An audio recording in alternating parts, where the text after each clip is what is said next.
नमस्कार. आजच्या भागामध्ये आपण बघूया, इथे अर्जुनच्या ऑफिसमध्ये आता काही गुंड लोकं साक्षी शिखरेने पाठवलेले असतात आणि काही लोकांना पैसे देऊन आता अर्जुनच्या ऑफिसमध्ये तोडफोड करण्यासाठी सुद्धा तिने पाठवलेलं असतं. तेव्हा त्यातला एक गुंड माणूस आता अर्जुनच्या प्रतिष्ठेला धक्का लागावा म्हणून त्याच्यावरती आपली चप्पल फेकून मारत असतो आणि तेवढ्यातच तिथे अर्जुनला ती चप्पल लागणार.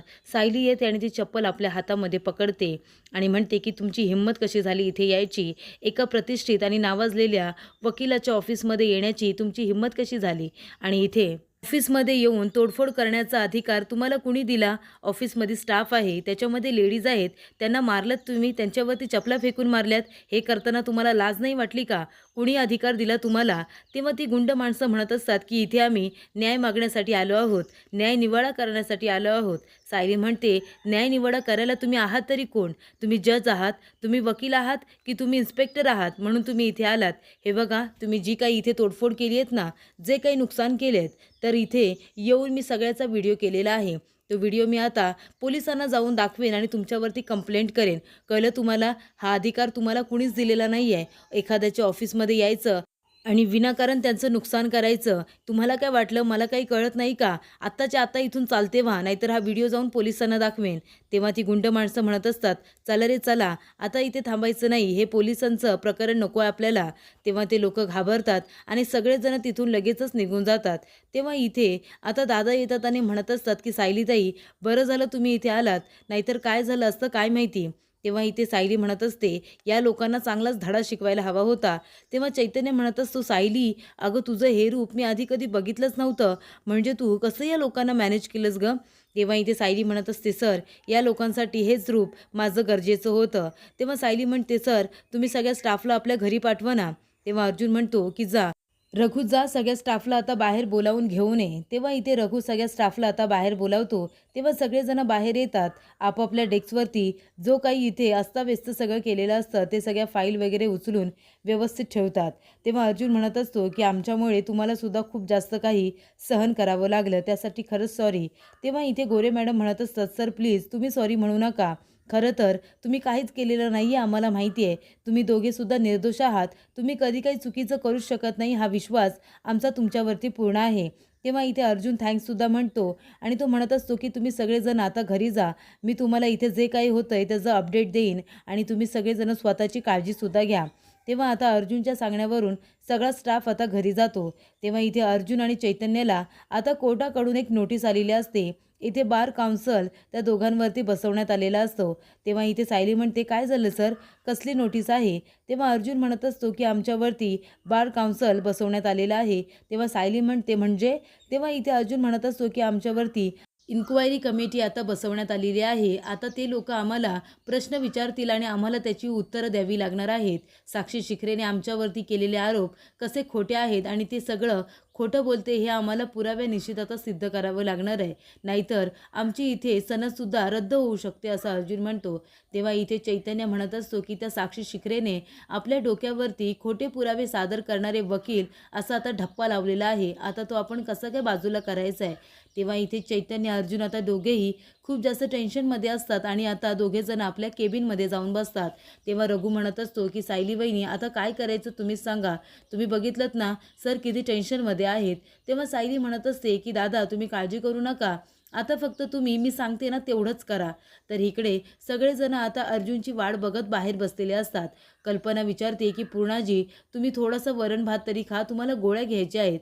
तेव्हा पूर्णाजी म्हणत असते की अजिबात नाही, जोपर्यंत माझ्या अर्जुनचा फोन येत नाही किंवा तो घरी येत नाही आणि सगळं काही ठीक आहे असं म्हणत नाही तोपर्यंत माझ्या घशाखाली एक घाससुद्धा उतरणार नाही आहे. तेव्हा अश्विन म्हणत असतो की पूर्णाजी तू असं करायचं नाही आहे. हे बघ तू जेवून घ्यायचं आहे, कारण जेवणाच्या आधी तुझी गोळी आहे आणि ती गोळी घेतल्यानंतर तुला थोडं तरी खाल्लंच पाहिजे. तेव्हा तू जेवणाकडे दुर्लक्ष करायचं नाही. तेव्हा विमल म्हणत असते की अश्विन दादा मी पूर्ण इंच्या गोळ्या घेऊन येते. तेव्हा इथे आता अश्विन गोळी चेक करतो तर जेवणाच्या आधीची गोळी ही पूर्णपणे संपलेली असते. तेव्हा अश्विन म्हणत असतो की आजी हे काय, अगं तुझ्या गोळ्या संपल्यात ना? तेव्हा पूर्णाजी म्हणते, अरे देवा माझ्या लक्षातच नव्हतं, काल रात्री मी शेवटची गोळी घेतली होती.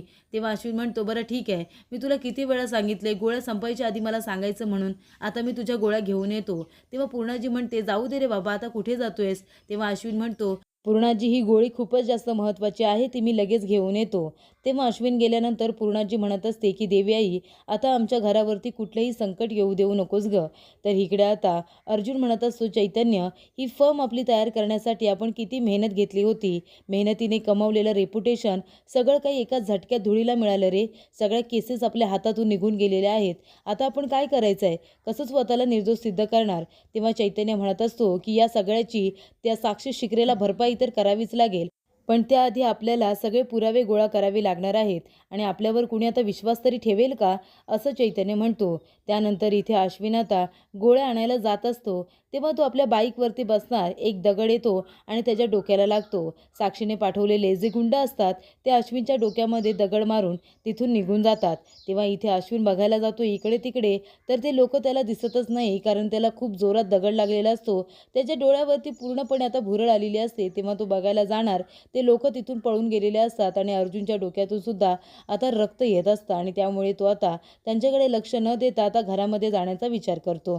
तर इकडे अर्जुन म्हणत असतो की हे सगळं कसं काय घडलं, म्हणजे आता आपण स्वतःला निर्दोष सिद्ध कसे काय करणार आहोत? सगळ्या केसेस आपल्या हातातून गेलेल्या आहेत, आता आपण काय करायचं आहे? तेव्हा इथे सायली येते आणि म्हणत असते, सर मी आत येऊ का? तेव्हा इथे अर्जुन आता सायलीकडे बघतच राहतो, कारण एवढ्या निगेटिव्हिटीमध्ये तिच्या चेहऱ्यावरती पॉझिटिव्ह स्माईल असतं. तेव्हा सायली आल्यानंतर म्हणते की कोण म्हणालं सर तुम्हाला की तुमच्याकडे केस नाही आहे म्हणून? एकसुद्धा केस नाही आहे तुमच्याकडे. पण एक केस आहे ना तुमच्याकडे, वात्सल्य आश्रम मर्डर केस, माझ्या मधुभाऊंची केस, ही तर तुमच्याकडेच आहे ना. हे बघा सर, ही केस तुम्ही लढा आणि तुम्ही जिंकणार याची मला खात्री आहे, कारण तुमच्यासारखा नावाजलेला वकील मी आत्तापर्यंत बघितलेला नाही आहे. तेव्हा इथे सायली म्हणत असते, तुम्ही ही केस जेव्हा लढाल आणि जिंकाल ना सर, तेव्हा तुमचं गेलेलं रेप्युटेशन, तुमची गेलेली इज्जत आणि तुमचा मान सन्मान तुम्हाला परत मिळेल सर. आणि तुमचे गेलेले क्लायंट आहेत ना, ते सुद्धा तुमच्याकडे लवकरच परत येतील. तेव्हा इथे सायली म्हणत असते, ठरलं तर मग सर? तेव्हा इथे अर्जुन म्हणतो की ठरलं तर मग. सायली म्हणते की आता आपण तिघंजणं मिळून त्या साक्षी शिखरेचा इथे सामना करायचा आहे आणि जिंकायचं सुद्धा. माझा तुमच्यावरती पूर्ण विश्वास आहे. तेव्हा रविराज काका येतात आणि म्हणतात की माझा सुद्धा. तेव्हा इथे रविराज काका म्हणतात की माझा सुद्धा तुमच्या दोघांवरती पूर्ण विश्वास आहे. तेव्हा अर्जुन म्हणतो, सिनियर तू इथे? तेव्हा इथे रविराज काका म्हणतात की हो मी इथे, कारण मी त्या साक्षी शिखरेची नाटकं सगळी काही न्यूजला बघितलेली आहेत आणि मला असं वाटलं तुम्हाला माझ्या मदतीची गरज आहे आणि मी इथे आलो तुमची मदत करायला. तेव्हा इथे साक्षी आता ॲडव्होकेट पवार यांना हवे तेवढे पैसे देत असते आणि ती म्हणत असते की मी जसं वातावरण तापवलंय अर्जुन सुभेदार आणि चैतन्य गडकरी यांच्यावरती मी जे काही आरोप केलेले आहेत आणि मी बाहेर जे काही वातावरण तापवले ते तसंच राहायला हवंय. कोर्टामध्ये खोटे पुरावे सादर करून माझ्या वडिलांना म्हणजे अण्णांना त्याने जेलमध्ये टाकले आणि त्यांना आता कसंही करून तुम्हाला बाहेर काढायचं आहे. तेव्हा इथे ॲडव्होकेट पवार म्हणत असतात की ठीक आहे, जामिनावरती तरी आम्ही त्यांना बाहेर काढू शकतो, पण तुम्ही त्यांच्यावरती जे काही आरोप केले त्याचे पुरावे तर तुमच्याकडे नाही आहेत ना मॅडम. तेव्हा इथे साक्षी म्हणत असते, पुरावे नाही आहेत म्हणून तर मी तुला ते पुरावे आता तयार करायला सांगते ना. तेव्हा इथे साक्षी म्हणत असते, काही करून त्या दोघांना लवकरात लवकर उद्ध्वस्त करून टाका आणि मला तर हेच हवं आहे. आणि साक्षीला आता ॲडव्होकेट पवार यांच्याकडून कळलेलं असतं की अर्जुन आणि चैतन्यावरती आता बार काउन्सिलसुद्धा बसवलेली असते. तेव्हा रविराज काका म्हणत असतात की ती साक्षी शिखरे खोटारडी आहे हे मला माहिती आहे आणि म्हणूनच मी तुम्हाला माझी मदत व्हायला हवी आहे म्हणून इथे आलो आहे. तेव्हा अर्जुन म्हणतो की बरं झालं सिनियर तू इथे आलास आणि आम्ही निर्दोष आहोत हे आम्हाला माहितीच आहे, आम्ही खरे आहोत, पण तुझ्या तोंडून ऐकून आम्हाला अजून बरं वाटलं. तेव्हा इथे चैतन्य म्हणत असतो की सर तुमचा आम्हाला खरंच खूप आधार वाटला. तेव्हा सायली म्हणत असते, तुमचं दुःख बाजूला ठेवून तुम्ही इथे आमची मदत करायला आलात. तेव्हा रविराज काका म्हणतात, तूच म्हणाली होतीस ना जर मी दुःख कवटाळून बसलो तर ते प्रतिमाला आवडणार नाही म्हणून. तेव्हा आता दुःख बाजूला ठेवून आपण एकमेकांची मदत केली पाहिजे असं मला वाटतंय.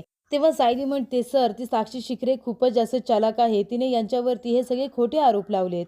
तेव्हा इथे रविराज काका म्हणतात, मला माहिती आहे तुमच्यावरती बार काउन्सिलसुद्धा बसवण्यात आली आहे आणि मी त्याचाच एक मेंबर आहे. तुम्हाला मी तिथे बोलण्याची संधी देईन आणि तुम्हाला तुमची बाजू मांडण्याची सुद्धा संधी मिळेल. तेव्हा तुम्ही स्वतःला निर्दोष सिद्ध करायचं आहे. साक्षीच्या विरोधामध्ये असे खूपच छान असे पुरावे तुम्हाला सादर करावे लागणार आहेत. तेव्हा इथे सायली, अर्जुन, रविराज काका आणि चैतन्य चौघंजण आता एकत्र आलेले असतात आणि साक्षीचा सामना करायला रेडी असतात.